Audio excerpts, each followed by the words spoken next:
சையது வம்சம். சையது வம்சம் ஸ்டார்ட் ஆகிறது 1414 தான் ஸ்டார்ட் ஆகுது சையது வம்சம். இது 1451 சையது வம்சம் முடிவடையுது. ரொம்ப பெரிய வருடங்கள்லாம் கிடையாது. பாருங்கள், சையது வம்சத்தை ஸ்டார்ட் பண்ணது யாருன்னு கேட்டால் கிசிர்கான் சையதுன்னு சொல்லி நம்ம சொல்லணும். இந்த கிசிர்கான் சையது யாருன்னு தெரியுமா? நம்ம தைமூர் படையெடுப்பு 1398 படிச்சுக்கிங்க.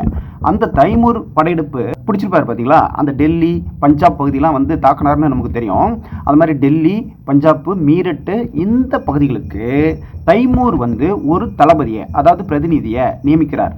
அவர் தான் யாருன்னு கேட்டால் கிசிர்கான்னு நம்ம சொல்லணும். இந்த கிசிர்கானால் தோற்றுவிக்கப்பட்ட மரபு தான் சையது மரபு அப்படின்னு சொல்கிறாங்க. இது 1414 கிசிர்கான் சையது மரபை ஸ்டார்ட் பண்ணியிருக்கிறாரு. சரி, முதல் சுல்தான் யாருன்னு கேட்டால் சையது வம்சத்தில் முதல் சுல்தான் யாருன்னு கேட்டால் கிசிர்கான் சையதுன்னு சொல்கிறீங்க. இதில் சையது வம்சத்தில் கடைசி சுல்தான் யாருன்னு கேட்டால் அலாவுதீன் ஆலம் ஷா. எப்படி? அலாவுதீன் கில்ஜி கிடையாது தம்பி, இது அலாவுதீன் ஆலம் ஷா. அவர் தான் சையது வம்சத்தின் கடைசி, அவர் தான் பதவியை துறந்தவர் அப்படின்னு சொல்லி சொல்கிறாங்க. இதற்கப்புறம் என்ன ஆகும் அப்படின்னு கேட்டால் லோடி வம்சம் ஸ்டார்ட் ஆகும். சிர்ஹிந்த் பகுதியினுடைய ஆளுநராக இருந்த பஹ்லுல் லோடி வந்து என்ன பண்ணுவார்? லோடி வம்சத்தை ஸ்டார்ட் பண்ணுவார்.